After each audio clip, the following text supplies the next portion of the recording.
మీ బంగారం తాకట్టులో ఉందా? నెల నెల వడ్డీ కట్టలేకపోతున్నారా? ఆచారి గోల్డ్ 9030022345.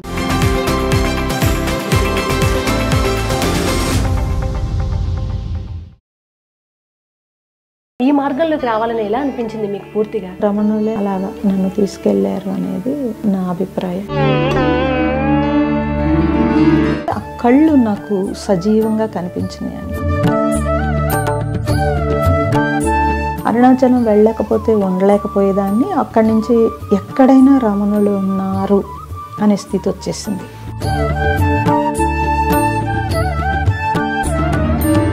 రమణ మార్గంలో సాధన చేశాను అన్నారు 3 సంవత్సరాల క్రితం ఆశ్రమం తీసుకునే వరకు. ఏ సాధన, ఎటువంటి సాధన? ఉన్నది ప్రణవము, ఓంకారం, శబ్దం, పరబ్రహ్మ స్వరూపం అనేదో చదివాను. అక్కడి నుంచి ఆ ఓంకారాన్ని పట్టుకుని శివలింగము ఇలా బద్దలయ్యి ఒక అగ్ని వస్తున్నట్టు ఉండింది నాకు. ఆ స్థితిలో నాకు ఇప్పుడు ఎలా ఉంటుందంటే ఇంకా భగవాను ఏదో ఒళ్ళో కూర్చోబెట్టుకుని నన్ను అప్పటికి ఇప్పటికీ గిరి ప్రదక్షిణలో మీ తత్వంలో ఉపదేశసారం మీకు కొత్తగా అర్థమవుతోంది, మీ మెచ్యూరిటీని బట్టి అంటున్నారు. వీటన్నింటిలో మీరు చూస్తున్న మార్పులు? సాధకులకి ఇంకొంచెం సాధన పెరగడానికి అరుణాచలం అండి, ప్రదర్శనకి చూడటానికి కాదు. అది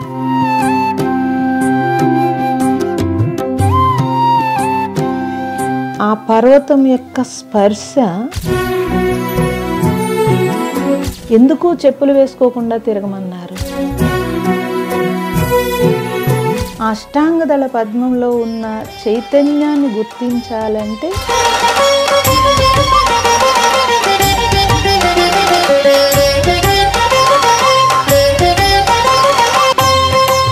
నమస్తే, వెల్కమ్ టు మ్యాగ్నా టీవీ రమణీయం. నేను మీ కృష్ణవేణి. ఆధ్యాత్మిక మార్గం, అందులోనూ రమణ మార్గం అత్యంత సులువు అంటారు. కానీ ఆ చిన్న ఒక కిటుకు ఉంటుంది, అది పట్టుకుంటే అత్యంత సులువే. గృహస్థాశ్రమంలో ఉంటూ కూడా మనం ఆధ్యాత్మిక మార్గంలో ప్రయాణం చేయవచ్చు. కానీ మన పుణ్యకర్మ కనుక ఉంటే పూర్తిగా ఆధ్యాత్మికం వైపే నడిచేలాగా ఒక సన్యాస దీక్ష తీసుకొని ఆ ప్రయాణం చేయడం ఇంకా అలౌకిక ఆనందాన్ని ఇస్తూ ఉంటుంది. అలాంటి అదృష్టం అందరికీ కలగదు. ప్రారంభంలో అంత పుణ్యము మనకు ఉండి తీరాలి. అలా సన్యాసాశ్రమంలోకి వచ్చి రమణుల మార్గాన్ని విశేషంగా అవపోసన పుట్టినటువంటి సుమిత్రానంద సరస్వతి మాతాజీ గారు ఇవాల్టి మన రమణీయంలో ఉన్నారు. మాట్లాడదాం. అమ్మ నమస్కారం. నమస్తే కృష్ణవేణి గారు, ప్రేక్షకులందరికీ నమస్తే. అమ్మ, మీకు రమణులు అంటే ఎంత ఇష్టమో విన్నాం మేము. రమణుల గురించి ఎలాగో మాట్లాడుకుంటాం, కానీ ఎలా అమ్మ ఈ మార్గంలోకి రావాలని ఎలా అనిపించింది మీకు పూర్తిగా? అది కూడా రమణ మహర్షేనండి. చిన్నప్పటి నుండి ఫ్యామిలీలో మా ఫాదర్ నుంచి స్పిరిచువల్లోనే ఉన్నారు. అయితే వాళ్ళు మా నాన్నగారు చాలా రీసెర్చ్ కూడా చేసి ఉన్నారు స్పిరిచువల్లో అంతా కూడాను. వారు నాకు చిన్నప్పుడే చెప్పారు, నువ్వు సన్యాసం తీసుకుంటావని. అప్పుడు ఇంట్రెస్ట్ లేదు. అంటే చిన్నప్పుడే ఇంట్లో అన్నీ ఇలా ఉండి ఆడుకొనిచ్చేవారు కాదు. పెద్దలకి ఇలా చేయాలి, సేవ చేయాలి. అలా నాకు ఎంతసేపు పూర్ పీపుల్కి, లేని వాళ్ళకి ఏదైనా సేవ చేయాలి అని ఉండేది. అందుకని నేను వద్దు, నాకు సన్యాసము అని, నేను సేవ చేయాలి, మదర్ తెరీసా ఫౌండేషన్కి వెళ్ళాలి, ఏవో చెప్పేదాన్ని. వాళ్ళు భయపడిపోయి పెళ్లి చేసేసారు. సో మొత్తం మీద ఆ జర్నీ ఆయన కూడా సేవ చేసేవాళ్ళే. కాబట్టి అలాగా సేవ అంటే వికలాంగులు, పోలియో ఆడపిల్లలకి స్కూల్ రన్ చేస్తూ, అనాథ ఆశ్రమం రన్ చేస్తూ, అలా నా ఎడ్యుకేషన్ పూర్తి చేసుకుని జాబు ఇవి అన్నీ కలగలిసి చేసేదాన్ని. ముష్టి వాళ్ళు, ఆడవాళ్ళు, ఒక ఆవిడ ఎవరో రోడ్డు మీద పడిపోయి ఉంటే నేను జాబ్కి వెళ్ళేటప్పుడు చూస్తే ఆవిడని తీసుకొచ్చి హాస్పిటల్లో జాయిన్ చేశాను. 3 తాగేసి ఆవిడని రేప్ చేశారు, 70 ఏళ్ళు ఆవిడని. సో ఆవిడ ట్రీట్మెంట్ వారం రోజులు చేయించిన తర్వాత ఆవిడని ఎక్కడ పెట్టాలో తెలియలేదు నాకు. ఆవిడ చనిపోతాను అని అంటే నేను ఇంట్లో పెట్టనివ్వలేదు. బయట ఫ్రెండ్స్ అందరిని అడిగాను, ఎవ్వరూ పెట్టుకోలేదు, ముష్టి వాళ్ళని మేము పెట్టుకోమని చెప్పి. ఆ టైంలో ఇంకా నాకు వచ్చిన ఆలోచనతో ఒక అనాథాశ్రమం పెట్టి ముష్టి వాళ్ళ ఆడవాళ్ళందరికీ అనాథాశ్రమం రన్ చేశానండి. చేస్తూ ఉన్నాను. చేస్తూ ఉండగా నాకు ఒక ఆయన గోచి పట్టుకుని, కర్ర పట్టుకుని, ఇలా బౌల్ పట్టుకుని ఎక్కువగా, అంటే పడుకున్నప్పుడు కాదు, మెలకుగా పనులు చేస్తున్నప్పుడు అలా ఒక విజన్ వచ్చేది. అది నాకు అర్థమయ్యేది కాదు. నేను అంటే పూర్తిగా స్పిరిచువల్లో ఉండకుండా మా నాన్నగారు చిన్నప్పుడే నేను మ్యారేజ్ అవ్వడము, చదువుకోవడము, ఇటు జాబు, సోషల్ సర్వీస్ వల్ల నేను బుక్స్ చిన్నప్పుడేవో భగవద్గీత బలవంతంగా చదివించేవారు తప్పించి పెద్దగా నాకేం తెలీదు. యాత్ర కానీ భగవంతుడు కానీ ఏమీ తెలియదు. మ్యారేజ్ చేసుకున్న వాళ్ళు కమ్యూనిస్టులు అవ్వడం వల్ల అసలు నాకు పూజ కూడా లేదు, ఏమీ లేదు. అందుకని ఏమీ తెలియదు అసలు. ఓన్లీ సేవ చేయడము, మంచిగా జాబ్ చేసుకోవడము, ఇంట్లో ఫ్యామిలీని చూసుకోవడము, ఇదే తెలుసు. ఈయనెవరో నాకు తెలియదు. అక్కడ నుంచి ఆ గిరి, ఆ నెమళ్ళు ఇవి అన్నీ వస్తూ ఉండేవి. చాలా కష్టంగా ఉండేది. అదేదో తుడపలేను అంటే రాత్రి అయితే వేరు, పగలు అలాగా విజన్ వస్తుంటే అది ఎవరో ఫ్రెండ్స్కి చెప్తే, ఆల్రెడీ ముష్టి వాళ్ళ ఆడవాళ్ళని పెట్టావు కదా, మగవాళ్ళు ముష్టి వాళ్ళకి పెడతావేమో, నీకు అదే థాట్ ఉంటుంది, అది ఇమాజినేషన్ చేసేసుకుని నువ్వు అలా అయి ఉంటుంది అని అన్నారు. అయితే నేను ఏదో ఇమాజిన్ చేసుకుంటున్నానా, ఇది కరెక్ట్ కాదేమో అనుకున్నాను. ఒకరోజు ఏదో బట్టలు ఆరేసి వచ్చి ఇలాగా పడుకుందాము అని అనుకుంటుంటే పైకెళ్ళు అని ఏదో ఆయన చెప్తున్నట్టు అనిపించింది. సో ఎందుకు ఈ నెల పైకి వెళ్ళమంటున్నాను, పైకి వెళ్తే పెద్ద పెద్ద వర్షం, అప్పుడే మేఘాలు స్టార్ట్ అయింది. నేను అనుకున్నాను ఈయన ఎంత మంచివాడు, నా బట్టలన్నీ తడవకుండా చూశాడు, ఈయన మాట్లాడుతున్నాడు నాతోటి, నా ఇమాజినేషన్ కాదు ఇది, ఇదేదో సంథింగ్ నాలో జరుగుతోంది, అదేంటో నాకు తెలియట్లేదు. అలా నేను స్పిరిచువల్ కాదు అంటే, నేను చిన్నప్పుడు అన్వేషణ ఉంది భగవంతుడు అంటే ఏంటి ఇవన్నీ, తర్వాత లేదు. నా బిజీ లైఫ్లోకి వచ్చేసాను నేను పూర్తిగా అని అనుకుని, అప్పుడు తర్వాత ఎవరో ఒక సాధువు రామకృష్ణ మఠంలో సన్యాసం తీసుకుని తల్లిదండ్రుల దగ్గర భిక్ష తీసుకోవడానికి వచ్చారు. వాళ్ళు మాకు ఫ్రెండ్స్. సో ఇంట్లో వాళ్ళు మేము వెళ్తున్నాము, ఆయన మళ్ళీ రాడంట, భిక్ష తీసుకోవడానికి వచ్చాడు, హిమాలయాలకు వెళ్ళిపోతారంట, చూడడానికి రమ్మంటే వెళ్ళాను. అక్కడికి వెళ్ళినప్పుడు ఆయనతో మాట్లాడుతున్నప్పుడు ఇలాంటి వాళ్ళకైతే ఈ విషయాలు తెలుస్తాయని చెప్పాను నేను. ఇలా వస్తోంది, తెల్ల తెల్ల పిట్లు వచ్చి నుంచుంటున్నాయి, అలా ఇదంతా చెప్పాను. ఇలా హిల్ ఉంది అంతా నేను ఎక్స్ప్లెయిన్ చేశానండి. స్కందాశ్రమం, విరూపాక్ష అన్నీ ఎక్స్ప్లెయిన్ చేశాను ఆయనకి. ఆయన అన్నారు, ఈ జనం అందరూ వెళ్ళిపోయే వరకు వెయిట్ చేయగలుగుతారా మీరు, నేను సాయంత్రం మీకు సమాధానం చెప్తాను అని చెప్పి సాయంత్రం వరకు ఉంచి, సాయంత్రం ఒక క్యాసెట్ తెప్పించి చూపించారు. అది ఆ రమణ మహర్షి నా కళ్ళకి వచ్చింది, గిరి ఇదంతా మొత్తం చూసాను. అవి పిట్టలు కాదమ్మా, తెల్ల నెమళ్ళు అని చెప్పి చూపించారు. ఓకే. అప్పుడు నాకు అర్థమైంది, విషయం అర్థమైంది. ఆయన చెప్పారు, ఇదంతా పూర్తిగా అర్థం కాలే కానీ నాకెందుకు వస్తున్నాడు ఈయన అసలు అని చెప్పి అని అంటే, ఆయన అన్నారు, లేదు మీరు పూర్వజన్మ వాసన ఏదో ఉంటుంది, మీరు ఒకసారి అరుణాచలం అని ఉంటుంది అక్కడికి వెళ్ళండి అమ్మ అని చెప్పారు. అని చెప్పిన సంవత్సరం వరకు నేను వెళ్ళలేదండి, నాకు కుదరలేదు, నాకు అవ్వలేదు. ఆయన చెప్పింది అంత నేను పట్టించుకోలేదు, అంటే అంత సీరియస్గా నేను తీసుకోలేదు. తర్వాత ఎవరో రిలేటివ్స్ వెళ్తూ ఉంటే కనుక వాళ్ళు అన్నారు, మేము అరుణాచలం వెళ్తున్నాము అని అన్నారు. అంతకు ముందే కూడా నేను పాలకొల్లులో, జున్నూరు నాన్నగారు, నేను పాలకొల్లులో ఒక స్కూల్స్ చేసేదాన్నండి. అంటే స్కూల్స్, మోడల్ స్కూల్స్ కింద చేస్తూ ఆ లేని పిల్లలందరినీ చదివిస్తూ ఏవో చేసేదాన్ని. ఎవ్రీ మంత్ వెళ్ళేదాన్ని. అప్పుడు ఒక మీటింగ్ ఉంది నాన్నగారిది, జున్నూరు నాన్నగారిది. అక్కడ అన్నారు, మీరు ఇప్పుడు ఖాళీగానే ఉన్నారు కదా, జున్నూరు నాన్నగారు మీటింగ్ ఉంది అక్కడికి రండి అంటే వెళ్ళాను. వెళితే అక్కడ కూర్చుంటే నాన్నగారు నాకు నచ్చలేదు. ఆయన ఏదో చెప్తున్నారు, నాకు ఎక్కట్లేదు, నాకేం తెలియదు, అది నాకు అర్థం కావట్లేదు. అడిగాను ఎంతసేపు అంటే 3 hours అంటే, అమ్మో 3 hours బుక్ అయిపోయాను నేను అని అనుకున్నాను. పక్కన రమణ మహర్షి ఫోటో ఉంది. ఈయన మనకు ఆల్రెడీ తెలుసు కాబట్టి ఫోన్లో ఇంకేమన్నా చూస్తూ కూర్చుందాము, ఈయనది ఇంత పెద్ద ఫోటో ఉంది అని చెప్పి ఆయన్నే చూస్తుంటే ఆ కళ్ళు నాకు సజీవంగా కనిపించినాయండి. ఇంకంతే 3 గంటలు నేను అసలు, నాకు ఆయన ఏం చెప్తున్నాడో తెలియలేదు, పక్కన ఎవరు ఉన్నారో తెలియలేదు, అలాగే ఉండిపోయాను. నా పక్కన ఉన్న ఆవిడ అది చూసి, ఈ అమ్మాయి 3 hours అలాగే ఉండిపోయింది, కళ్ళు తెరిసి అలా ఉండిపోయింది అని చెప్పి బయటకు వచ్చిన తర్వాత, అయిపోయాక కుదిపి లేపారు. బయటకు వచ్చిన తర్వాత అడిగారు, ఏం జరుగుతుంది నీకని. ఆ కళ్ళు ఏంటో ఆయన నిజంగా ఫోటోలో కళ్ళు సజీవంగా ఉన్నాయంటే, ఆవిడ ఇంటికి తీసుకెళ్ళిన తర్వాత ఆవిడ అన్నారు, నాతో రండి అని చెప్పి వాళ్ళ ఇంటికి తీసుకెళ్ళిన తర్వాత ఉపదేశసారం ఉంది ఏంది అని ఇచ్చారు. అసలు ఏం అర్థం అవ్వలేదు నాకు. అప్పుడు వారు చెప్పారు, మేము ఇలా అరుణాచలంలో, ఈయన ఎవరండి అని అప్పుడు అంతా ఎంక్వైరీ చేశాను. నాకు ఆల్రెడీ ఆయన చెప్పారు ఇలా అయ్యింది ఇలా అంటే, మేము వెళ్తున్నాము నెక్స్ట్ మంత్, మీరు వస్తే కనుక ఒకసారి తీసుకెళ్తాము అన్నారు. వాళ్ళు ఫస్ట్ టైం తీసుకెళ్ళారండి. అరుణాచలం వెళ్ళాను. వెళ్ళడమే ఇంకా నాకు ఏం తెలియలేదు అసలు నా ప్లేస్ ఇది అని ఒక ఆనందము. అసలు నాకు మెడిటేషన్ అంటే ఏంటో తెలియదు. వెళ్ళడమే, మందిరంలోకి వెళ్ళడమే, కూర్చుండిపోయాను. అసలు ఇంకా నాకు ఒళ్ళు తెలియదు అంటారు చూడండి, అలాగా. నాకు మెడిటేషన్ రాదు, నేను ఎప్పుడు నేర్చుకోలేదు, ఏమీ లేదు. అసలు కూడా వచ్చిన వాళ్ళు అక్కడ తిరుగుదాం ఇక్కడ తిరుగుదాం అంటారు, నాకు అది ఇష్టం లేదు, ఆ ప్లేస్ అంతా నాది అని. అప్పటికి పాప చిన్నదండి, బాగా 5th క్లాస్ 6th క్లాస్ కూడా చదవట్లేదేమో, నాకు సరిగ్గా గుర్తులేదు. సో ఆవిడ అసలు 4 రోజుల్లో వచ్చేస్తానన్నాను, ఆవిడ మర్చిపోయాను, ఇల్లు మర్చిపోయాను. అసలు అక్కడికి వెళ్ళిన తర్వాత నాకు మెడిటేషన్లో ఉండిపోవడము, లోపల ఇలాగ శివలింగము ఇలా బద్దలయ్యి ఒక అగ్ని వస్తున్నట్టు ఉండింది నాకు. ఆ స్థితిలో నాకు ఆహారం, వీళ్ళందరూ గ్రూప్ కాబట్టి ఆ గ్రూప్లో నన్ను తీసుకెళ్ళి ఆహారం పెడుతుంటే ఇలా తింటుంటే అది ఎంగిలి వెళ్ళిపోతున్నట్టుంది. మంచినీళ్ళు తాగితే అది అభిషేకం ఎంగిలి వెళ్తున్నట్టు అనిపించింది. సో చిన్నప్పుడు మా అమ్మగారు అభిషేకం చేయమంటే పాలు వేస్ట్ అని కుక్కలకు పోసేసి నీళ్ళు పోసేదాన్ని, ఇలా ఏదో చేసేదాన్ని అవన్నీ.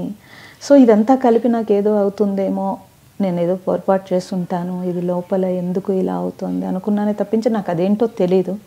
అప్పుడు ఎవరో ఒక ఆవిడ అడిగారు, ఎందుకు భోజనం చేయట్లేదంటే నేను చెప్పాను ఇలా అవుతుందంటే, అది అగ్నిలింగం అమ్మ, అది ఓపెన్ అయ్యి మీకు తెలుస్తోంది, మంచిది కదా, మీరు తీసుకున్న ఆహారం కూడా శివుడు రిసీవ్ చేసుకుంటున్నాడని ఎందుకు అనుకోవట్లేదు, ఎంగిలని ఎందుకు అనుకుంటున్నారు అన్నారు. ఎందుకు నాకు తినబుద్ధి వేయట్లేదు, కూర్చుంటే మెడిటేషను అలా ఇంకా లేవబుద్ధి వేసేది కాదండి. అదేంటో స్థితి నాకు తెలియలేదు. కానీ 3 days ఉండిపోయిన తర్వాత వాళ్ళు మేము వెళ్తున్నామంటే మీరు వెళ్ళిపోండి, నేను రాను ఇక్కడి నుంచి అని ఉండిపోయాను 15 రోజులు. మరి ఇంట్లో వాళ్ళ పరిస్థితి అదే కదా, ఇంట్లో వాళ్ళు ఎవరెవరినో కౌరంపి పెద్ద గొడవ పెట్టేసి, అప్పుడు ఇంకా మా అమ్మాయితో ఫోన్ చేయించి నేను ఎక్కడున్నానో అక్కడికి ఫోన్ చేస్తే పాప ఏడుస్తుంటే అప్పుడు మళ్ళీ బ్యాక్ వచ్చాను. అప్పుడు బ్యాక్ వచ్చాను. అంటే ఇది చూడండి అమ్మా, ఇది అనుకోని మీకు సంబంధమే లేదు. భగవద్గీతలో చెప్పినట్టు ఎక్కడ ఆగిపోతామో గత జన్మలో ఇక్కడ నుంచి స్టార్ట్ అయింది. మీరు అక్కడ అరుణాచలంలోనే ఉన్నారు పూర్వజన్మంతా. అది తర్వాత ఎవరో మహాత్ములు చెప్పారు, నువ్వు ఇక్కడే ఉన్నావమ్మా, అందుకే అంతలా. ఇంటికి వచ్చానండి, మళ్ళీ మెడిటేషన్ లేదు, పిచ్చెక్కిపోయేది. ఇంటికి వస్తే అసలు అలా కుదిరి అక్కడ అంతసేపు కూర్చున్నాను. ఇంటికి వస్తే ఒక్క నిమిషం కూడా కళ్ళు మూసుకోలేకపోయేదాన్ని. పుస్తకం తీస్తే అర్థమవుదు, అసలు ఏం చేయాలో తెలియదు. మళ్ళీ అరుణాచలం లాగేసేది. నేను వెళ్ళాలి కానీ కుదరదు, జాబు లేకపోతే ఇంట్లో వాళ్ళ ప్రెషరు కుదరదు. ఏదో వంక పెట్టి మా అమ్మగారిని ఎవరో చనిపోయిన వాళ్ళు ఇష్టమని, వాళ్ళు చనిపోయారు వీళ్ళు చనిపోయారు, మళ్ళీ ఎవరినో కొత్త వాళ్ళని చంపకూడదు మనం అని చెప్పి, పుట్టింటికి వెళ్తున్నానని చెప్పి అప్పుడు శేషాద్రి ఎక్కేసి లేకపోతే ఇంకో బండి ఎక్కేసి మద్రాసు వెళ్ళిపోయి, అక్కడి నుంచి వెళ్ళిపోయి మళ్ళీ 2 రోజులు 3 రోజులు ఉండి మళ్ళీ పరిగెట్టుకు రావడము. అక్కడికి వెళ్తే మెడిటేషన్ కుదిరేది, ఇక్కడ కుదిరేది కాదు. అక్కడి నుంచి నా జర్నీ స్టార్ట్ అయిపోయిందండి. అమ్మ పూర్తిగా ఈ ఆశ్రమం, సన్యాసాశ్రమంలోకి ఎప్పుడు వచ్చారు? ఇంట్లో అది 3 years అయిందండి. నేను చాలా సాధన అయిన తర్వాత నేను అరుణాచలంలో నేను చాలా సంవత్సరాలు అలా వెళ్ళాను. తర్వాత అరుణాచలం వెళ్ళడం కుదరట్లేదని జాబ్ మానేశాను. చాలా జరిగిపోయినాయి, గవర్నమెంట్ జాబ్ వదిలేసుకున్నాను, రిజైన్ చేసుకున్నాను. సో చాలా అన్నీ పడ్డాను.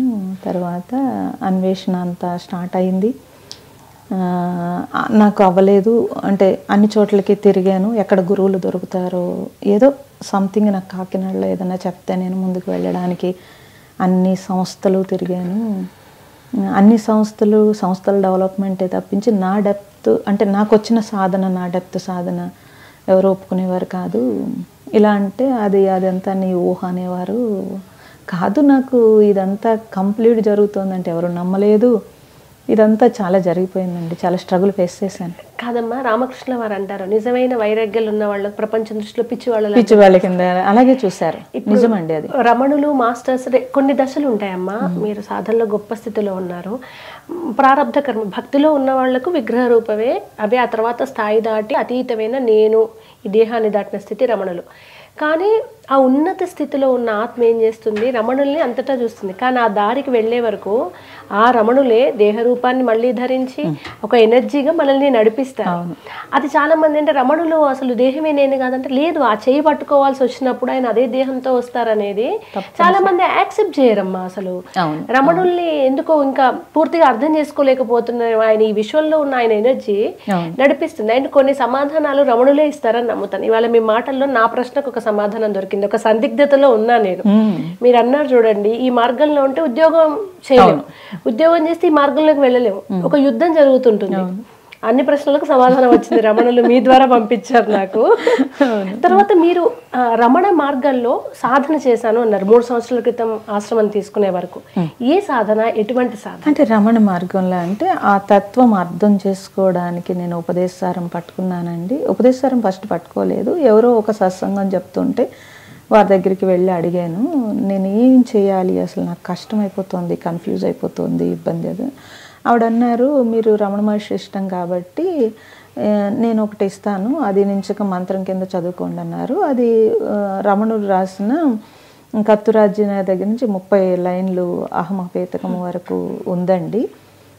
అది మీనింగ్ ఇవ్వలేదు ఆవిడ, జస్ట్ ఇచ్చారు, అది చదువుకోండి ఎక్కువసేపు అన్నారు. అది ఇంకా అలా చదువుతుంటే అబ్బా దీని మీనింగ్ తెలిస్తే బాగుండు, అది నోటితో వచ్చేస్తుంది, అది ఫటాఫటా పని చేసుకుంటున్నప్పుడు అన్ని చోట్లకి వచ్చేస్తుంది, కానీ దాని మీనింగ్ తెలియట్లేదు. అలా ఉపదేశసారం ఉంటుందని నాకు తెలియదు. ఆవిడ ఇంత కార్డు ఇచ్చారు, ఆ కార్డుతోటి ఏదో చదువుకోవడం. అరుణాచలం వెళ్ళినా నేను ఎప్పుడు బుక్ స్టాల్కి ఏమీ లేదు, వెళ్ళడమే మరి నాకు ఉన్నదే తక్కువ టైము. మా స్కందాశ్రమం వెళ్ళిపోవడమో, విరూపాక్ష గుహకి వెళ్ళిపోవడమో, కింద మందిరంలో జనం ఎక్కువ ఉంటే పైకి వెళ్ళిపోవడం, తక్కువ ఉంటే కింద కూర్చోవడం. అక్కడ ఒక డాక్టర్ గారు అని ఉంటారు, ఆయనేమో పాపం నన్ను చూసి రూమ్ ఇచ్చేయడం. రూమ్ శివసన్నిధి దగ్గర ఒక రూమ్ కూడా కొనుక్కున్నాను నేను. కొనుక్కుని అక్కడికి వెళ్ళిపోవడం, ఇలా ఇంకేవన్నీ జరిగేవి. కానీ పూర్తిగా ఎప్పుడు ఏమీ స్టడీ చేయలేదండి. లేకపోతే గిరి ప్రదక్షిణ అర్ధరాత్రి మొదలుపెట్టి గిరి ప్రదక్షిణ చేసేయటం, ఇంతే ఉంది. ఇంకేం తెలీదు, తత్వం తెలీదు. సో మీనింగ్ తెలిస్తే బాగుండు అని అనుకుంటున్నాను, నాకేం దొరకలేదు. సో ఈలోగా నేను ఇన్ని తిరిగి నాకు విసిగిపోయి ఎక్కడో ఓంకారమే ఉన్నది, ప్రణవము ఓంకారం శబ్దం పరబ్రహ్మ స్వరూపం అనేదో చదివాను. అక్కడి నుంచి ఆ ఓంకారాన్ని పట్టుకుని ప్రాక్టీస్ చేయటము అలా చేసుకుంటూ వస్తున్నాను. కొంచెం మనస్సు నెమ్మదించి ఇంటి దగ్గర కూడా ధ్యానం కుదరటం మొదలుపెట్టింది. అక్కడికే వెళ్తేనే కుదిరనేది ఇంటి దగ్గర కుదరడం మొదలుపెట్టింది. అరే బాగుంది, ఇన్ని సంవత్సరాలు ట్రై చేశాను అవ్వలేదు కాబట్టి అని దాన్నే పట్టుకున్నాను. దాని మీద అక్కడి నుంచి రీసెర్చ్ చేయటము, దానికి సంబంధించినవన్నీ మాండూకోపనిషత్తుల్లోనూ అన్నింటిలోనూ రిసీవ్ చేసుకోవడము, ఇవన్నీ చేసుకుంటూ వచ్చాను. వస్తే చాలా బాగుంది. ఎక్కడ చూసినా ఓంకారము, ఎక్కడ చూసినా అన్నీ ఇవన్నీ బాగా తెలుస్తున్నాయి. ఆ టైంలో నేను భగవాన్ రమణ మహర్షి దగ్గర ఒకసారి మందిరంలో కూర్చుని ఉన్నాను. ఒక ఆయన వచ్చారు. నేను అయిపోయి ధ్యానం అయిపోయి ఏదో డిస్టర్బెన్స్ వచ్చి బయటకు వచ్చి కూర్చున్నాను. ఒక ఆయన వచ్చారు. వచ్చి ఆయన హిందీలోనూ మాట్లాడుతున్నారు, కొంచెం హిందీ కొంచెం ఇంగ్లీషు, ఆయనకి తెలుగు రావట్లేదు.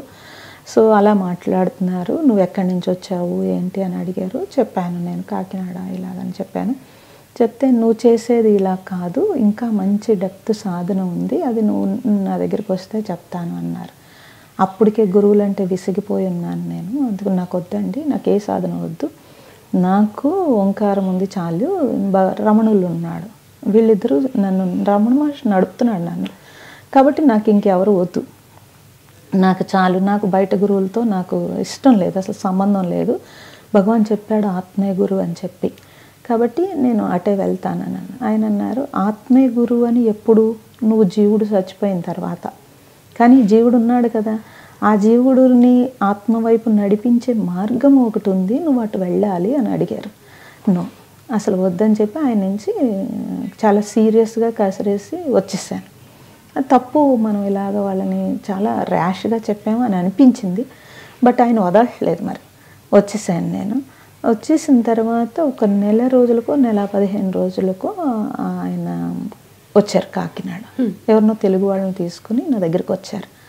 వస్తే నేను అప్పటికి హైదరాబాద్ వెళ్ళి తిరిగి వస్తున్నాను, ట్రైన్లో ఉంటే ఫోన్ వచ్చింది, ఇలా గురువుగారు వచ్చారు అని. ఏ గురువుగారో తెలియలేదు. సరే నేను వస్తాను, 1 గంటలో అప్పుడు రండి అని చెప్పాను. వస్తే ఈయన, నాకు చాలా కోపం వచ్చింది. అక్కడి నుంచి ఇక్కడికి వచ్చేటువంటి వెంట పడిపోతున్నాడు ఈయన, నాకు వద్దని చెప్పాను కదండి అంటే అప్పుడు ఆయన అన్నారు, ఇప్పుడు మేము కూడా సెలెక్ట్ చేసుకుంటామమ్మా, ఎవరిని పడితే వాళ్ళని తీసుకోము. నువ్వు అక్కడ కూర్చున్నప్పుడు నీ నుంచి ఆ ఓంకార జరి శబ్దము తెలుస్తోంది కాబట్టి నువ్వు ఇంకా బాగా వస్తావు, నీలో చాలా ఉంది, అది చెయ్యాలి మేము. సో మాకు ఆజ్ఞ ప్రకారమే వస్తామంటే, ఎవరు ఆజ్ఞ ఇచ్చారండి? నాకు రమణ మహర్షి ఆజ్ఞ ఇచ్చాడైతే నువ్వు చెయ్యొద్దు అని చెప్పాను. ఊరికే చెప్పేశాను క్యాజువల్గా. చెప్పేస్తే ఆయన ఏం మాట్లాడలేదు. రమణుడు చెప్పాడా నీకు? ఆ రమణుడే నాకు చెప్పాడు నిన్ను పట్టుకోమని అన్నారు. అని అంటే అప్పుడు నేను అలా కాదు, ఇలాగ వంట చేశాను, మరి ఎక్కడి నుంచో వచ్చారు భోజనం చేయమని అంటే వాళ్ళు అన్నారు నువ్వు ఓకే చెప్పాకనే నేను భోజనం చేస్తాను అని చెప్పారు. నేనేం చెప్పలేదు, అలా కూర్చొని ఇలాగా ఇంట్లో హస్బెండ్ ఉంటారు కదా వాళ్ళు వచ్చారు. ఎవరు వీళ్ళందరూ అన్నారు. లేదు వాళ్ళు ఎక్కడి నుంచో, నాకు భయం వేస్తుంది ఇప్పుడు తెలిసిపోతాయి ఏంటి అనేది. అప్పటికే తెలిసినవి. నన్ను అరుణాచలం వెళ్ళకుండా కొంత కట్టడి జరిగింది. అంటే ఆయన మంచి ఆయన పాపం, వాళ్ళ మదర్ అయ్యి ఈవిడ అరుణాచలం వెళ్ళిందంటే ఎక్కడికక్కడ కూర్చుండిపోతుంది, నువ్వు జాగ్రత్తగా కట్టడి చేసుకోవాలి అని అంటే కొంచెం ఏదో స్టార్ట్ అవుతుంది, ఏదో అయ్యింది కొంచెం. సో అది వాళ్ళ తప్పు కాదు పాపం వాళ్ళంతా. అందుకని నేను కరెక్ట్గా ఇలా భయపడుతుంటే మరి వాళ్ళకి భోజనం పెట్టంటే వాళ్ళు తినరంట. ఎందుకు తినరంటే వాళ్ళు ఏదో అడుగుతున్నారు నన్ను రమ్మని, మరి మీరు పంపించరు కదా అని అడిగాను. అంటే అప్పుడు ఆయన వచ్చి అన్నారు ఏంటి స్వామి అని అంటే, కాదండి ఆ అమ్మాయికి ఏదో చిన్నది నేర్పాలి అని అడిగారు. అయితే ఆయన అంతలా నలుగురు కలిసి నీ కోసం వస్తే నో అంటావా, తప్పు కదా, వస్తుందిలేండి నేను పంపిస్తాను మీరు భోజనం చేయండి అన్నారు. అంటే ఆయన మహానందంగా సరే అయితే భోజనం చేశారు. అక్కడి నుంచి అరుణాచలం రమ్మంటే వెళ్ళాను. వెళితే కూర్చుంటేనమ్మా అప్పటి వరకు నేను ధ్యానంలో 7 గంటలు 8 గంటలు కూర్చునేదాన్ని.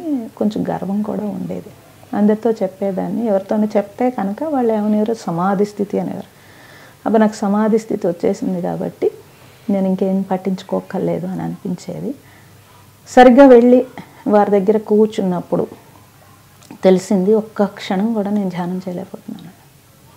అది ఆయన స్థితి. 5 రోజులు నిరాహారంగా కూర్చోవాలి అని చెప్పారు. నేను రెడీ అని చెప్పాను. ఆల్రెడీ నేను అలా ఉండగలను, అన్నేసి గంటలు కూర్చుంటానని ఆయనతో గొప్ప చెప్పాను. మీరే కూర్చోలేరేమో నేనే కూర్చోగలను అని చెప్పాను. ఇన్ని మాట్లాడాను, చిన్న వయసు కాబట్టి ఎక్కువ మాట్లాడటము ఎక్కువ అని. సో వారి దగ్గర కూర్చుంటే తెలిసింది అస్సలు నేను కూర్చోలేనని చెప్పి. అక్కడి నుంచి ఆయన చాలా చిరాకు పడ్డారు. ఎవరు ఈ అమ్మాయిని సెలెక్ట్ చేశారండి, చాలా అసలు కుదిరేలేదు ఈ అమ్మాయికి అన్నారు. మీరే కదా సెలెక్ట్ చేశారు అందాం అనుకున్నాను కానీ స్టాప్ అయిపోయాను. అక్కడి నుంచి కొంచెం బాధ వేసింది, నన్ను అంటారా నేను అసలు ఇంత గొప్పదాన్ని అన్నట్టు వచ్చింది. సో అక్కడి నుంచి కూర్చున్నాను 5 రోజులు. వారు చెప్పిన సాధన అది మళ్ళీ రోజుకి 6 hours చేయాలి, నిరాహారంగా చేయాలి. అలా అదంతా ఒక 6 months చేశాను. నియమాలు ఏవో ఉంటుంది. 6 months నిరాహారంగా గృహస్థగా ఉన్నావు కాబట్టి నైట్ ఫ్రూట్ ఏమైనా తీసుకోమనేవారు, తీసుకున్నాను. మళ్ళీ ఆయన చెప్పిన నియమాలు తప్పాను. మళ్ళీ వారే వచ్చారు. మళ్ళీ అంటే ఇలాగా ఏమీ కాంటాక్ట్ లేదు, ఏమీ లేకుండా నేను సిక్ అయ్యానని తెలిసి పరిగెట్టుకు రావడం అలా. అంటే అంత గొప్ప గురువులు. మళ్ళీ చేశాను. మళ్ళీ US వెళ్ళాను, మళ్ళీ పోగొట్టుకున్నాను. ఆయన ముందే చెప్పారు ఈసారి నువ్వు ఇలా చిన్నపిల్లలాగా బిహేవ్ చేయకమ్మా, అలా చేయకూడదు, నువ్వు సీరియస్గా తీసుకోవట్లేదు దీన్ని, సీరియస్గా నీకు ఉంది వర్త్ ఉంది కానీ సీరియస్ లేదు అసలు అని చెప్పారు. సీరియస్గా తీసుకుంటానని చెప్పాను, మళ్ళీ తప్పాను. ఈసారి మాత్రం నేనే స్టార్ట్ చేశాను. అక్కడి నుంచి జర్నీ చేంజ్ అయిపోయిందండి, పూర్తిగా చేంజ్ అయిపోయింది.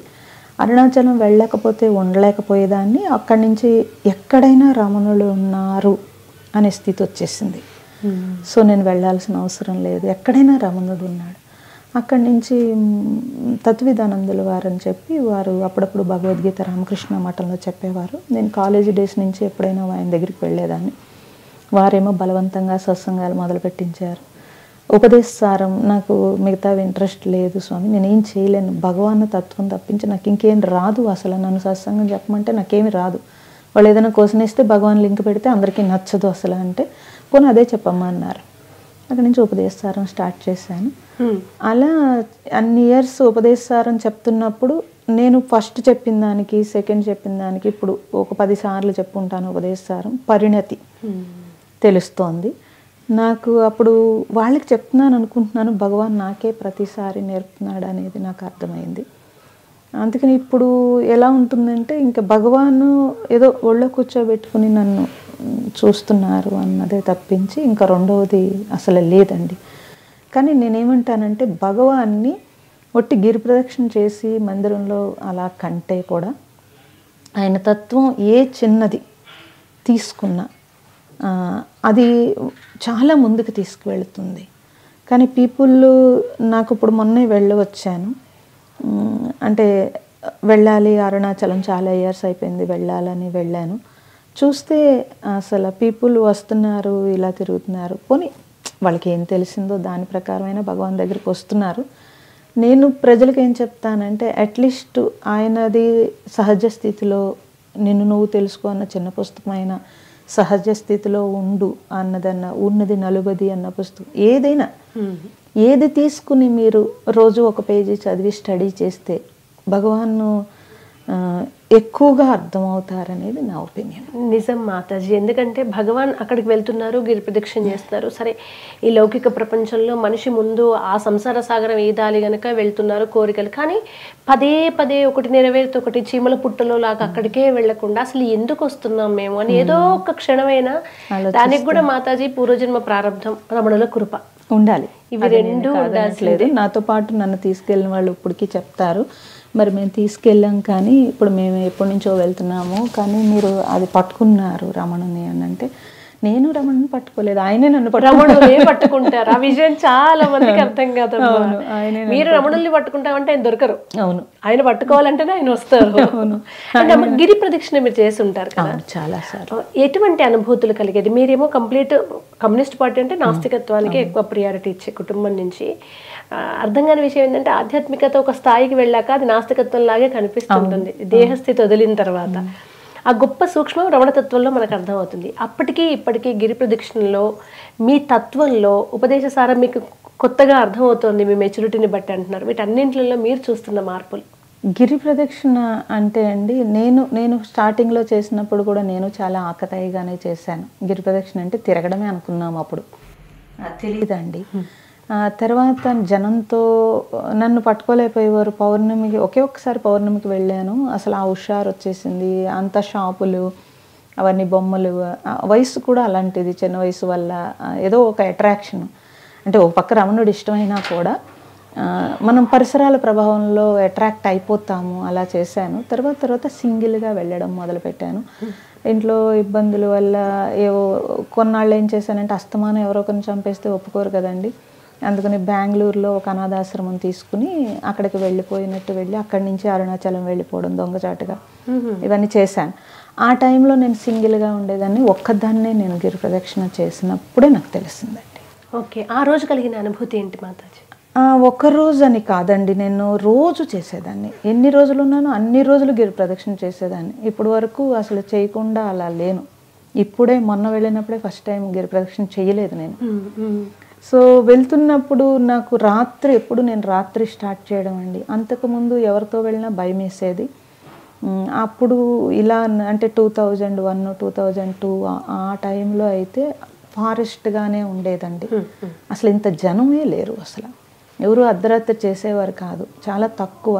ఎవరో ఒక ఆయన కోటేశ్వరరావు గారు అని చెప్పి చాలా సన్నగా ఉండేవారు. అంటే ఆయన ఆస్తి కొంత ఫ్యామిలీకి ఇచ్చేసి మిగతాదంతా ఆశ్రమానికి ఇచ్చేసి అక్కడే ఉండిపోయేవారంటే చాలా సేవ చేసేవారు. తమిళియన్ ఆయన మాత్రం రోజు చేసేవారండి.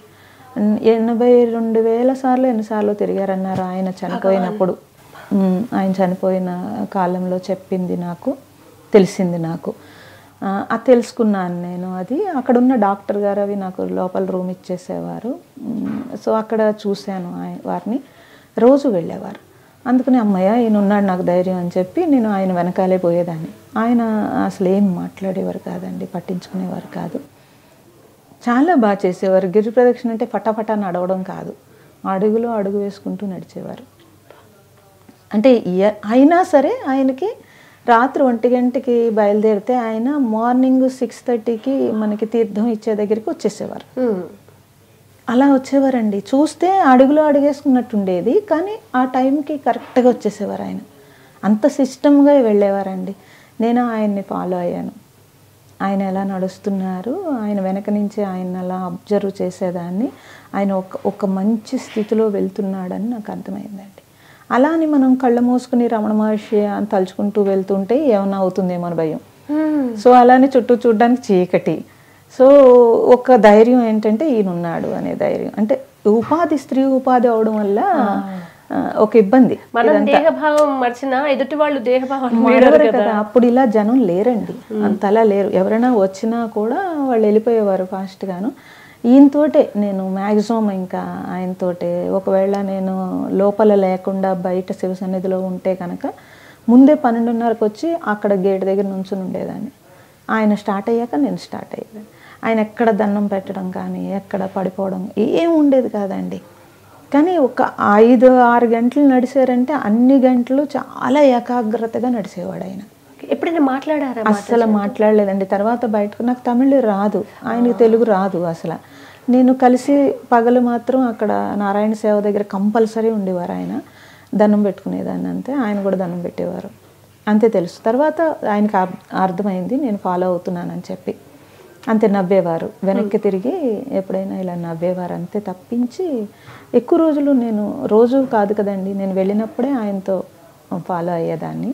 అంతే చేశారు. తర్వాత వారు మరణించారన్న తర్వాత వారి గురించి ఎంక్వైరీ చేస్తే తెలిసింది నాకు ఆయన ఇన్ని వేల సార్లు తిరిగారని చెప్పి, తర్వాత చాలా సునాయాసంగా మరణించారని చెప్పి, తర్వాత ఆయన ఆస్తి అంతా ఇచ్చేసి ఇక్కడ మిగతా ఎన్ని కోట్లు అక్కడ ఇచ్చేసి నారాయణ సేవలో మాత్రమే భోంచేసేవారని చెప్పి, రూమ్ తీసుకోకుండా అక్కడే పడుకునేవారని చెప్పి, అవన్నీ నేను తర్వాత వారి గురించి ఎంక్వైరీ చేస్తే తెలుసుకున్నాను. ఎంత గొప్ప సాధకులు. చాలానండి, చాలా. నేను గిరి ప్రదక్షిణ వారి దగ్గరే నేర్చుకున్నాను అనుకుంటాను. ఇప్పుడు మన ఆడియన్స్కి మీరు ఇచ్చే సలహాలు ఏమైనా ఉన్నాయా? కొత్త వాళ్ళు వెళ్తుంటారు, గిరి ప్రదక్షిణ ఎలా చేయాలో అర్థం కాదు. ఈ మధ్య అయితే ఫుట్ మసాజ్ సెంటర్లు గిరి ప్రదక్షిణ మధ్యలో చాలా, నేను అందుకే వెళ్ళడం మానేశానండి. అసలు గిరి ప్రదక్షిణకి అవి కూడా చాలా విన్నాను. నేను మొన్న కూడా అబ్జర్వ్ చేశాను. ఒకప్పుడు అరుణాచలంలో కంటే ఇప్పుడు సబ్స్క్రిప్షన్ వస్తుంది. నేను మొన్న అయితే రూమ్లోనే ఉండిపోవాల్సి వచ్చింది, అంత జనము. కొంతసేపు అన్నామలై స్వామి దగ్గరికి వెళ్ళిపోతే అక్కడ కొంచెం అన్నామలై స్వామి దగ్గర ప్రశాంతంగా ఉంటుంది. అక్కడ ఆ ప్లేస్ అంతా కూడా అక్కడ కూర్చోవడం అయింది. నేను పీపుల్కి ఏం చెప్తాను అంటే అసలు ఎందుకు వెళ్తున్నాము మనం, ఎందుకు వచ్చాము, ఎందుకు వెళ్తున్నాము అనే విషయం ఒక్కటి గుర్తుపెట్టుకుంటే కనుక మౌనంగా అసలు మాట్లాడకుండా మేము గిరి ప్రదక్షిణ చేయాలి అని ఒక్క కండిషన్ పెట్టుకుంటే చాలండి. నేను అదొక్కటే చెప్పగలుగుతాను, మిగతావన్నీ నేను చెప్పలేను. కానీ అసలు మాట్లాడకుండా మధ్యలో ఫుడ్ తీసుకోకుండా అట్లీస్ట్ మినిమం కట్టసి అది మినిమం అయినా అలా గిరి ప్రదక్షిణ గ్రూపులుగా వెళ్తారు. కానీ అసలు మౌనంగా మీరు వెళ్ళగలిగితే మీరు గొప్ప గిరి ప్రదక్షిణ చేసినట్టే లెక్క.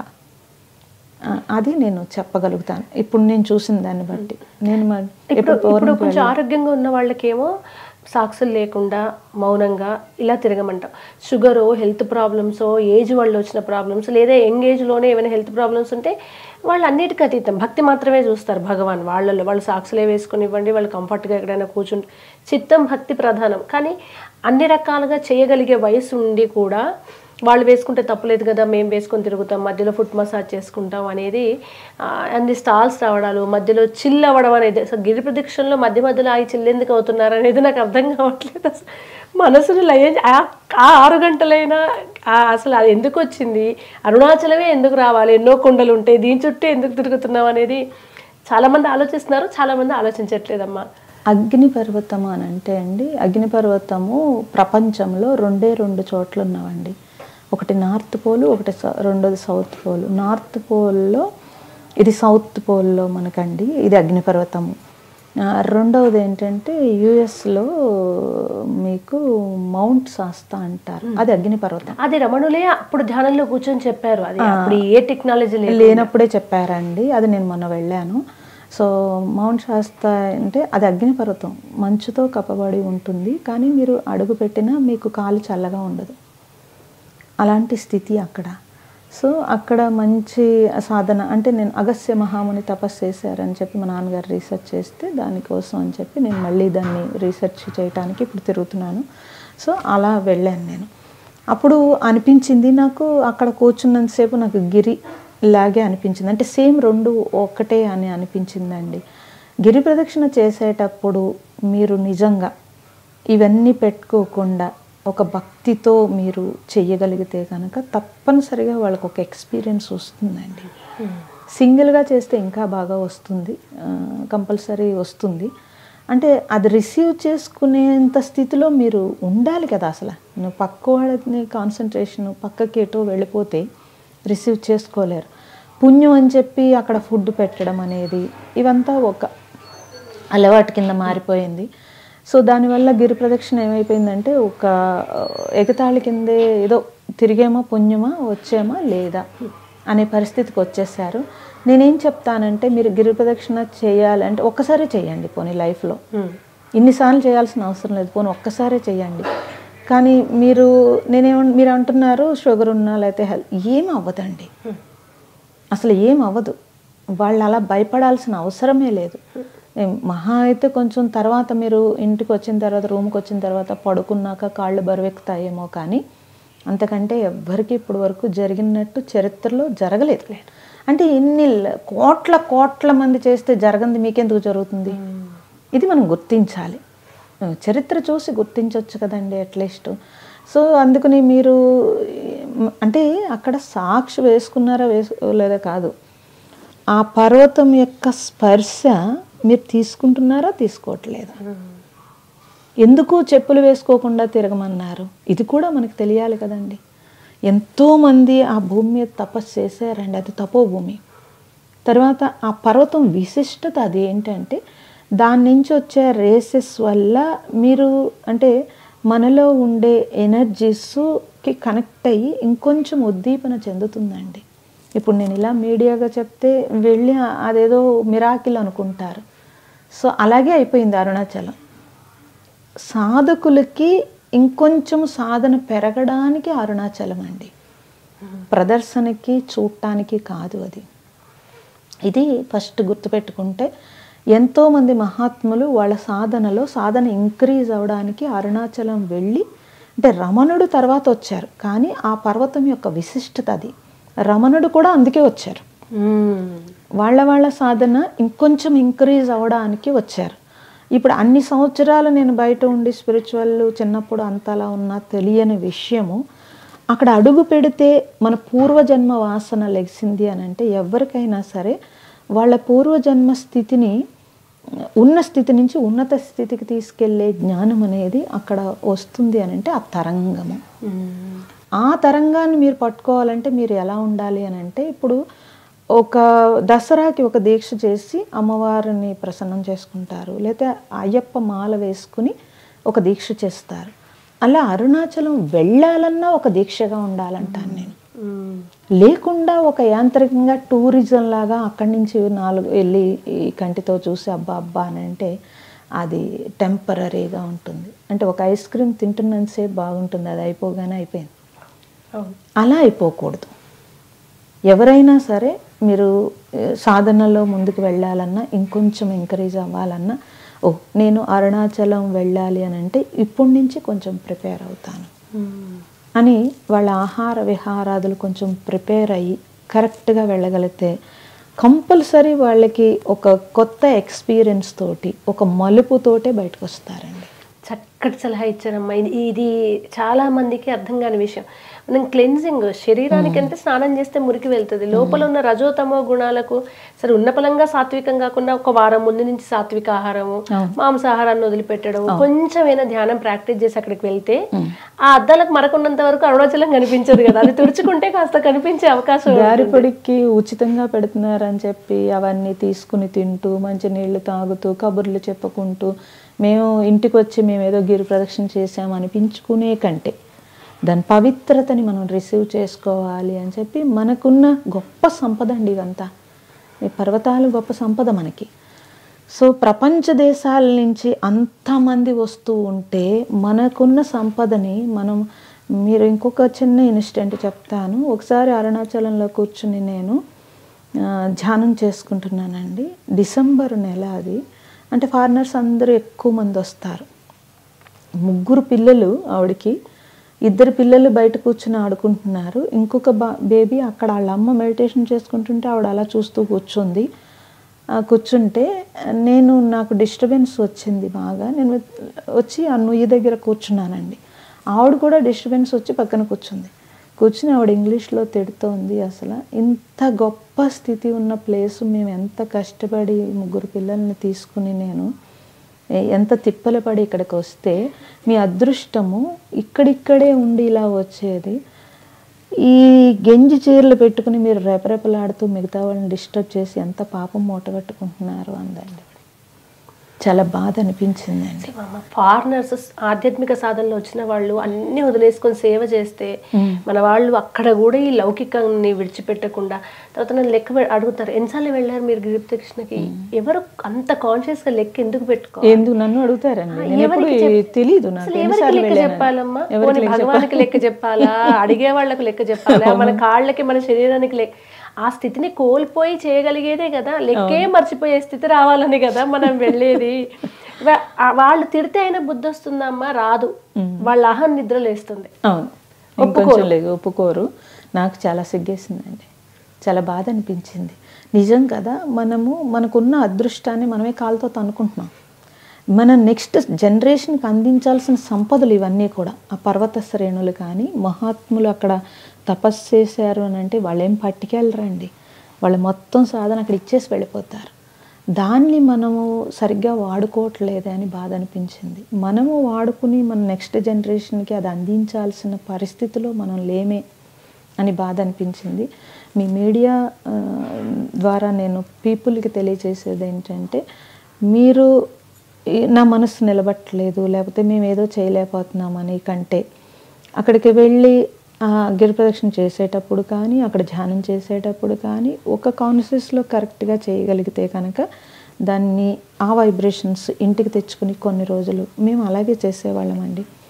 వెళ్ళి బ్యాటరీ రీఛార్జ్ లాగా తీసుకుని, అంటే ఫస్ట్లో తెలియదు, తర్వాత అక్కడికి వెళ్ళి నేను నింపుకొని వచ్చి మళ్ళీ కొన్నాళ్ళు సాధన చేసుకునేదాన్ని, మళ్ళీ వెళ్ళి మళ్ళీ నింపుకొని వచ్చి మళ్ళీ సాధన చేసుకునేదాన్ని. అలా కొన్నాళ్ళు చేసేటప్పటికి ఎక్కడైనా రమణుడు ఉన్నాడు, నాకు ఎక్కడైనా అందుతుందనే స్థితి వచ్చిన తర్వాత నేను అసలు వెళ్ళడమే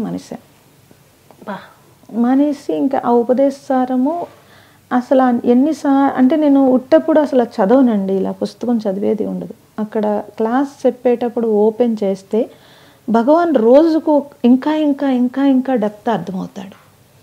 అసలు అంటే నేను ఎప్పుడు చెప్తాను పీపుల్కి, భక్తులకి, అందరికీ కూడా నేను చెప్తాను, భగవాన్ లేకపోతే నేను ఏమైపోయేదాన్ని అంటాను. అసలు అంత డైరెక్ట్గా అంత సూటిగా ఇన్ని వేదాలు చదవకుండా దాని సారమంతా తత్వమసి అహం బ్రహ్మాస్మి అని ఎలా అయితే చెప్పారో అలా నిన్ను నువ్వు తెలుసుకోవడం అని అంటే నన్ను నేను ఏం తెలుసుకోవాలని అడుగుతారు జనం. ఏం తెలుసుకోవాలి, అసలు నువ్వెవరు అని అన్నప్పుడు, నేను ఈ శరీరాన్ని కాదు అన్నప్పుడు నీ అన్వేషణ. నేను అంటే అది ఒకసారి అన్వేషణలో రాదండి. నేను ఇక్కడ కూర్చున్నా, ఇక్కడ నుంచున్నా, నేనేంటి అనేది నాకు ఆ ఎరుక ఆ అలర్ట్నెస్లో నాకు తెలియాలి. ఎక్క క్షణం ఏమరపాటుగా ఉన్నా మళ్ళీ మొదటికి వస్తాము అంటే జీవుడుగా అయిపోతాం, మనం జీవస్థితిలోకి వచ్చేస్తాం. భగవాన్ ఏం చెప్పారంటే అలాంటి జీవస్థితి కాదు నువ్వు, నేను అన్నది ముందు పట్టుకోమని ఎందుకు చెప్పారంటే, నువ్వు జీవుడుగా అనవసరంగా టైం అంతా వేస్ట్ చేసేసుకుంటున్నావు. ఆ నేనుని పట్టుకున్నప్పుడు నువ్వుగా ఉంటావు అనేది ఆయన తెలియజేసింది ఒక ముక్కలో మనం చెప్పలేమండి. ఎక్కడ చూసినా నా నేనుతో నేను ఉండడము అనేది, ఆ ఉండడం అనేది కూడా ఆయన ఊరక ఉండడం అని అంటే ఖాళీగా ఉండాలా అంటారు. ఖాళీగా కాదు నాయన, ఊరక ఉండడం అంటే మనస్సు లేని స్థితిలో, ఆలోచనల రహిత స్థితిలో ఆ ఉండడము, సాక్షిగా ఉండడము, ఇంకెన్నైనా చెప్పుకోవచ్చండి. ఆ ఉండడంలో ఒక్క పదానికి ఇంత అర్థం తీసుకొచ్చినది ఒక్క భగవానే అనిపిస్తుంది నాకు. మీరు అదే ఇప్పుడు చెప్తున్నాను కదండి, ఇప్పుడు యుఎస్ క్లాసు ఉపదేశసారని చెప్తున్నాను నేను. ఇది 10వ సారి చెప్పుంటాను, నాకే తెలీదు, మళ్ళీ ఫ్రెష్గానే ఉంటుంది. ఇన్నిసార్లు చెప్పాను కదా అమ్మ, మీరు అన్నిసార్లు చెప్పారు కదా, ఎక్కువ సార్లు విన్నవాళ్ళు ఉంటారు. అమ్మ ఆ పద్యం అప్పుడు ఇలా చెప్పారు కదా, ఇప్పుడు ఇలా చెప్తున్నారు అని అంటే, ఇప్పటికి కొంచెం ఎదిగాను నేను, ఇప్పటికి కొంచెం ఎదిగి ఉంటాను తప్పించి ఒకేలా చెప్పే పుస్తకం కాదు అది. అది అలా ఎప్పటికీ ఒక్కలాగా అర్థమయ్యన్నా కూడా మనం అక్కడే ఉండిపోయామని అర్థం, ఇంకా ఎదగలేదని. అంతే, పరిణతి చెందడం అంటాము. ఆశ్చర్యం ఇస్తుంది, అద్భుతంగా ఉంటుంది.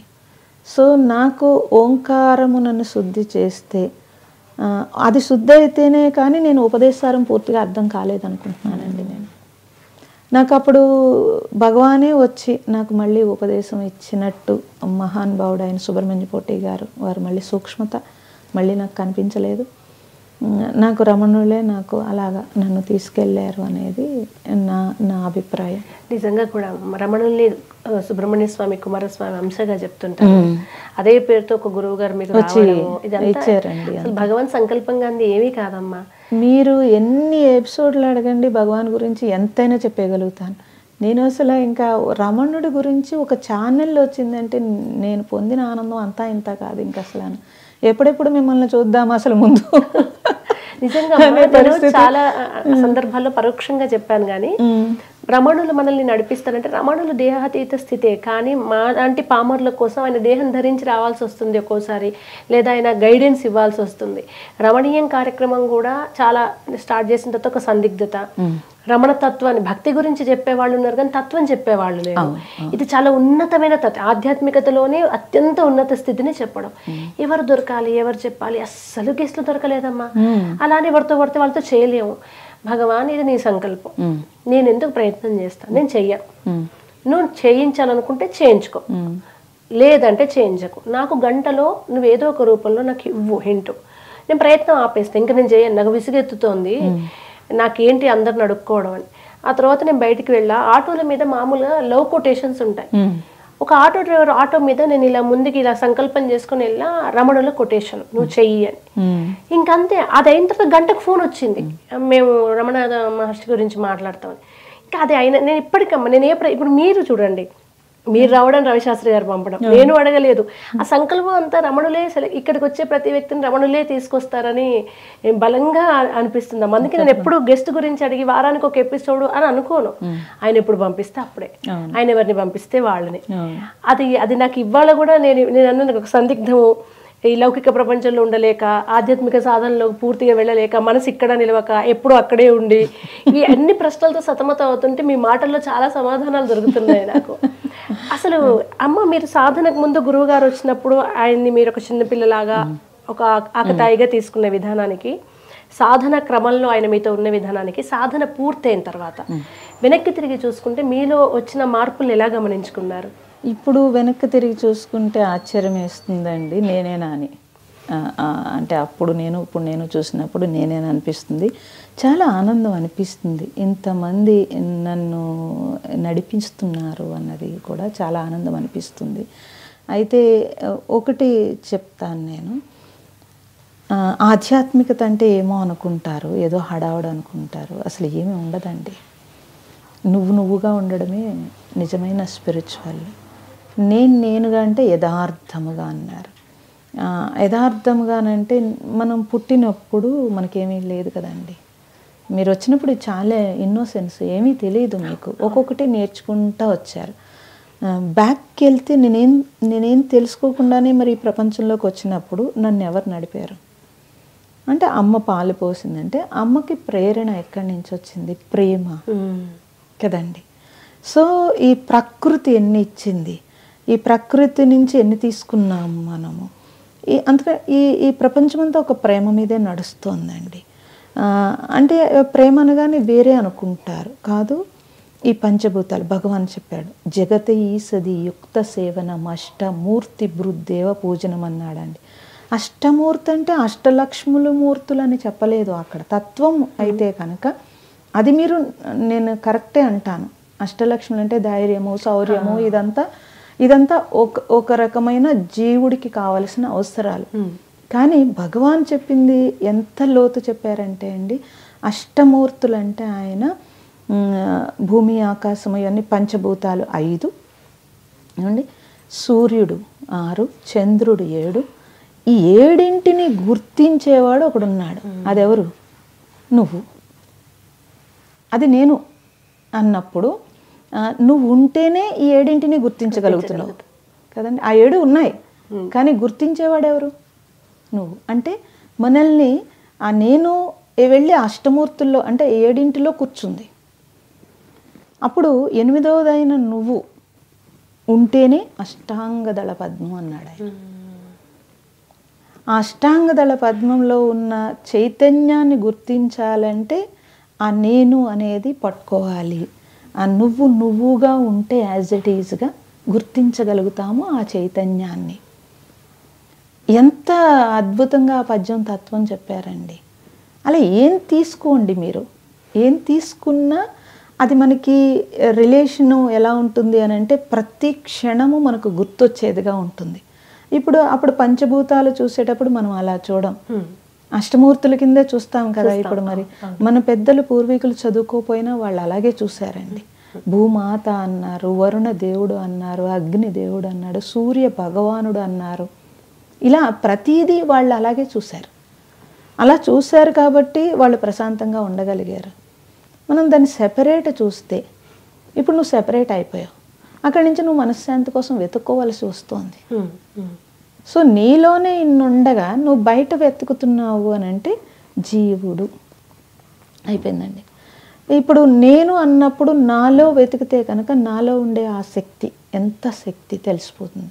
చిన్న ఉదాహరణ అండి, మీరు కంచంలో పప్పు, కూర, పులుసు, మజ్జిగ అన్నీ విడివిడిగా అన్నీ పెట్టుకుంటారు, కలుపుకుని తినేస్తారు అనుకుందాం. ఏది విడివిడిగానే కలుపుకుని తింటారు, అన్నీ ఇలా కలిపేసుకుని తినరు కదండి, తింటారు.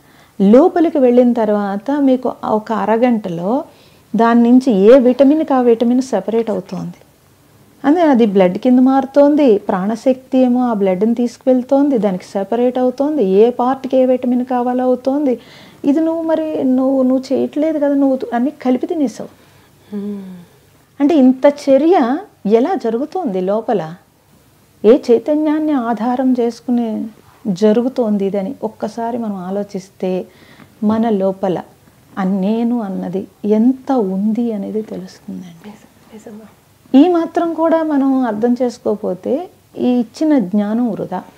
నేను చాలామంది పిల్లలు ఇప్పుడు వాళ్ళకి అరుణాచలం వెళ్ళడం, గిరి ప్రదక్షిణ చేయడం ఒక టాస్క్, ఫ్యాషన్ అయిపోయింది. మీరు చేసేసి వచ్చావు అక్క అంటే, కదా గిరి ప్రదక్షిణ చేసి వచ్చావు కదా, ఓకే నీకు భక్తి ఉంది కదా, ఒక గంట రమణుల పుస్తకం చదవగలుగుతావా?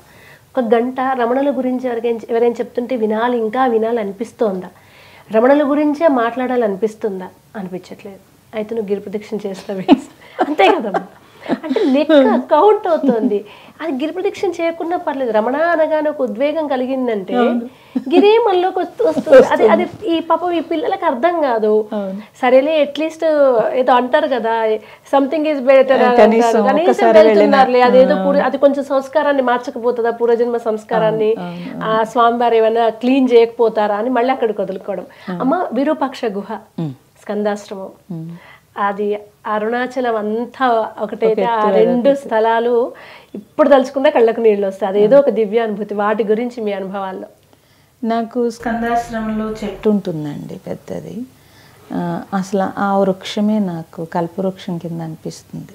నేను రమణ మహర్షి అంటే ఆ రూముల్లో అట్లా కూర్చుంటే జనం వస్తారు, చప్పుడు చేసేస్తారు, ఏవో చేస్తారు.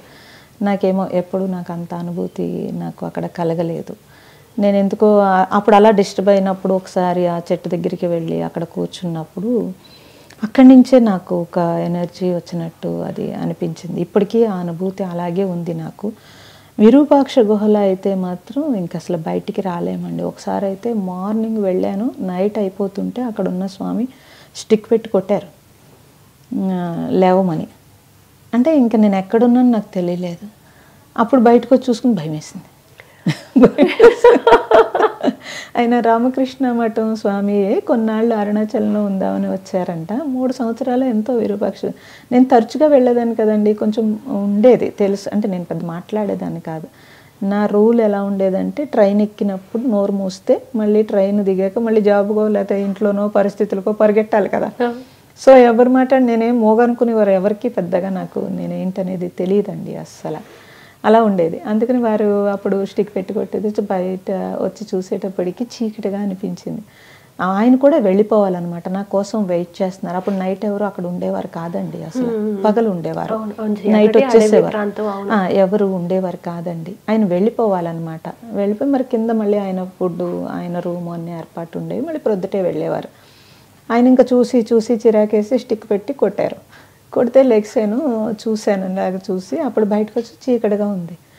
అప్పుడు ఆయన నా భావం అర్థమైపోయింది ఆయనకి తాకి. అప్పుడు ఆయన నా దగ్గర టార్చ్ లైట్ ఉంది అని చెప్పి ఆయన స్టిక్కు ఇలా పట్టుకుని ఆ చివరి నన్ను పట్టుకోమన్నారండి. అలా పట్టుకోమంటే నేను ఆ చివరి పట్టుకున్నాను, ఆయన స్టిక్ ఇలా పట్టుకున్నారు, వచ్చేసాను. అప్పుడు కిందకు వచ్చేసాను. నేను ఇప్పటికీ మర్చిపోలేనండి విరూపాక్ష గుహ ఎక్స్పీరియన్స్ అది.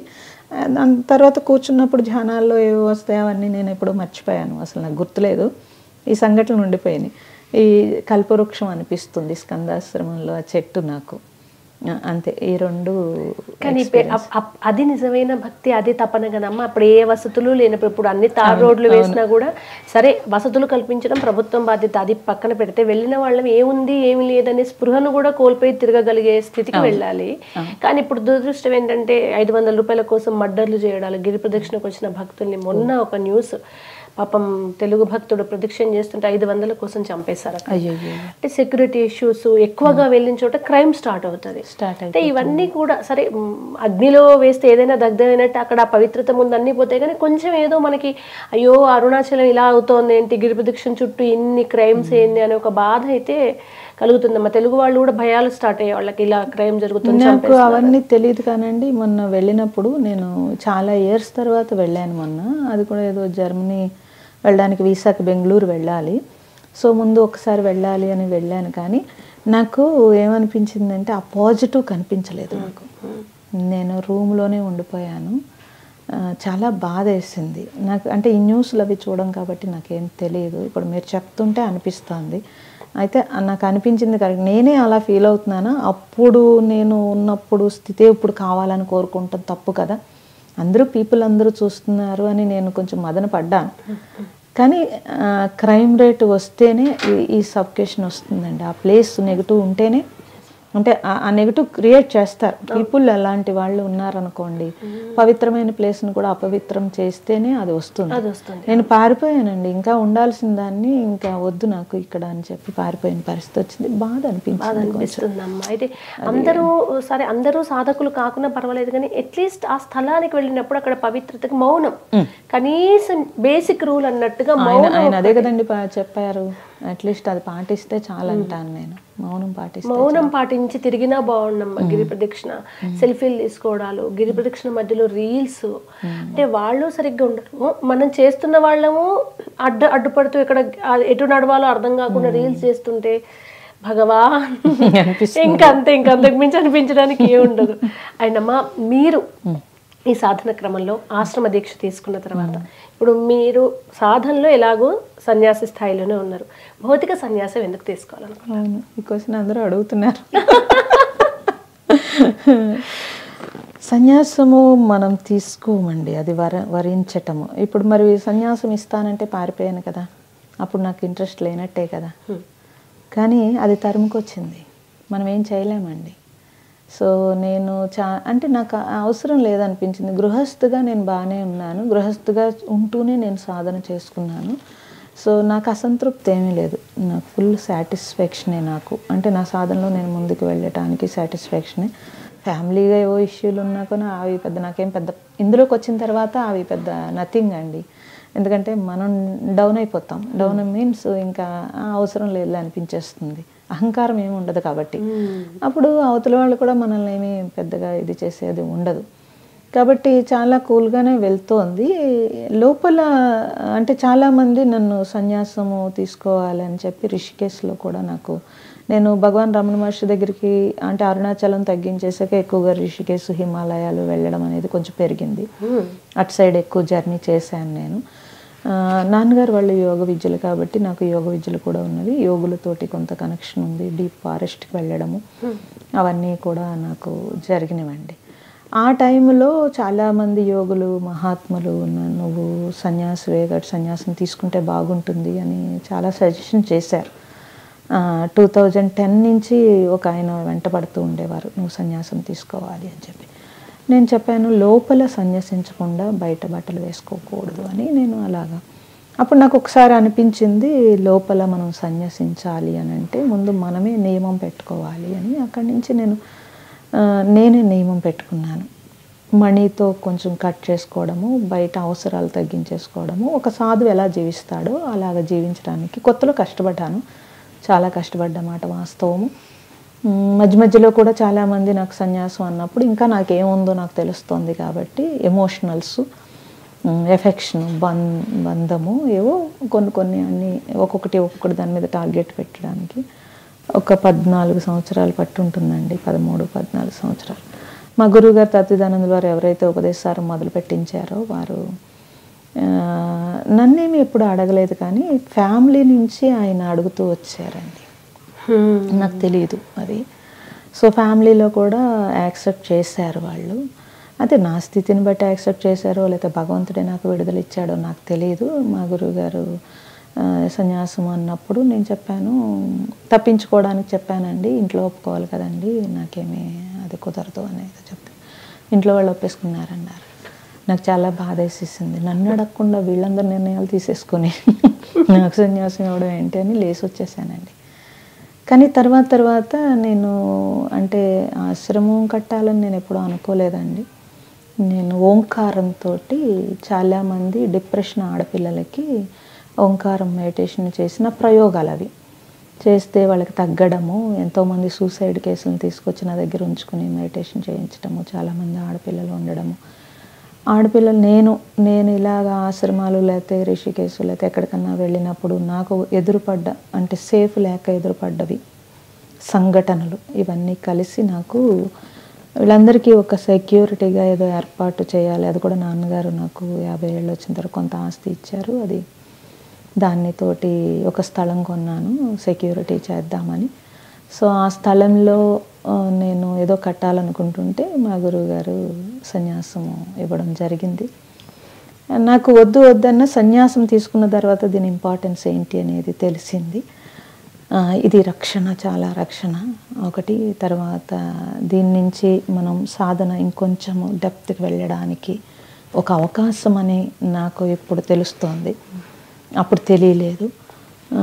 ఎప్పుడైతే అలాగా స్థలం తీసుకున్నానో అక్కడికి వచ్చి నేను ఏదో మా నాన్నగారు చెప్పిన సాధన ఉపాసన చేయడం జరిగితే అక్కడి నుంచి నాకు ఏదో విజను నేను నెక్స్ట్ ఏంటి అనేది నాకు అక్కడ అర్థమైంది. సో దాంట్లో ఇప్పుడు ఒక ప్రయోగం ఏంటంటే భగవాన్ చెప్పినట్టు పంచభూతాలు ఏకం చేసే స్థితిలో ఒక యోగ విద్యతోటి ఒకటి టెంపుల్ ఏర్పాటు చేస్తున్నామండి. దాని నుంచి ఆ ప్లేస్ అంతా ఓంకారంతో శుద్ధి చేయటము. సో ఆ రేసెస్ మెడిటేషను ఒక హాలు 1000 మంది కూర్చునేటట్టు కట్టాము. ఆ హాల్లో కూర్చున్న వాళ్ళందరికీ ఆ రేసెస్ తగిలి వాళ్ళ థాట్ వేగం తగ్గడము. ఇప్పటికే అది సైంటిస్టులు, యోగులు అందరితో, నేను ఒక్కదాన్నే కట్టట్లేదండి, అందరితోటి చాలా రీసెర్చ్ తోటి కడుతున్నాము. అందరికీ తెలుస్తోంది తేడా. గేట్లోకి వచ్చినప్పుడు, హాల్లోకి వచ్చినప్పుడు దాని రేసెస్, దాని అంతా తేడా తెలుస్తుంది. కాకినాడలోనే మొన్న 108 సంవత్సరాల బాబా వచ్చారు. ఆయన చూసి అన్నారు, ఏంటమ్మా ఒక కరెంట్ షాక్ కొట్టినట్టు వస్తుంది ఇక్కడ, ఇలా ఓపెన్ చేసి వదిలేయటం కాదు, ఇది కంప్లీట్ చేయాలి కదా అని చెప్పి అది పూర్తి అవుతుంది. రేపు నవంబర్ 15వ తారీఖుని దానికి ప్రాణప్రతిష్ఠ ఉండింది శివలింగంతో.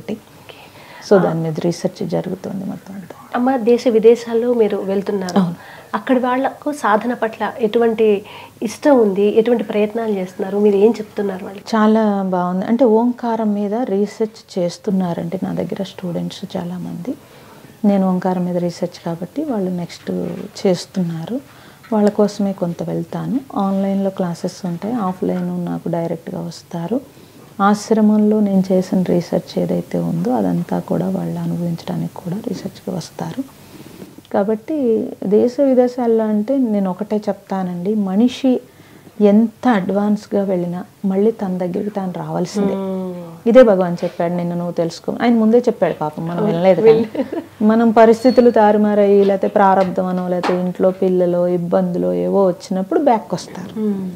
తప్పేం కాదు, ఎందుకంటే ఎప్పుడు పరిణతి చెందితే అప్పుడే వస్తారు. కాబట్టి ఇప్పుడు నేను చూసింది ఏంటంటే ప్రతి ఒక్కరికి డబ్బు ఉంటుంది, మంచి మంచి ఉద్యోగాలు ఉంటున్నాయి, అన్నీ ఉంటున్నాయి, కానీ ఆ స్ట్రెస్ రిలేటెడ్ అనేక రకాల జబ్బులు, లేదంటే పిల్లల దగ్గర నుంచి మానసిక ఒత్తిడి, వీటన్నింటి నుంచి స్పిరిచువల్కి వస్తున్నారు. అది ఉంది కాబట్టి అది వాళ్ళకి బాగానే అర్థమవుతుంది. అమ్మ ధన్యవాదాలు. రమణీయానికి మీరు రావడం ఆ భగవాన్కి కృతజ్ఞతలు అంతే. మీకు చక్కటి సంభాషణ ఎంత బాగుందో, అంటే మళ్ళీ ఒకసారి గిరి దగ్గర కూర్చున్నట్టుగా అనిపించింది. మీతో కుదిరినప్పుడల్లా మాట్లాడతాను, ఎందుకంటే మీ అనుభూతులు చాలామందికి పాఠాలు. ఎలా వెళ్ళాలి, ప్రతి ఒక్కరూ మిమ్మల్ని అప్రోచ్ కాలేకపోవచ్చు. మీ ఇలా ఛానల్ ద్వారా, ఇటువంటి ప్రోగ్రాం ద్వారా వాళ్ళకి ఏవైనా సందేహాలు ఉండుంటాయి, నివృత్తులు అవుతాయి. కనుక మరొకసారి కూడా నేను మిమ్మల్ని మా స్టూడియోకి తీసుకొచ్చుకొని మళ్ళీ చాలా విషయాలు మాట్లాడతాను. ధన్యవాదాలు. చాలా సంతోషం కృష్ణవేణి గారు. అంటే ఆ ర్యాపో కూడా ఉండాలండి. భగవాన్ గురించి మీకు ఆ సబ్జెక్టు, ఆ ఇంట్రెస్ట్ ఉంది కాబట్టి మాకు కూడా అది కనెక్ట్ అయింది. అలా అయితే కానీ రాదు కూడా లోపల నుంచి. ముందుగా అసలు మీరేమి నిరాశపడాల్సిన అవసరం లేదు.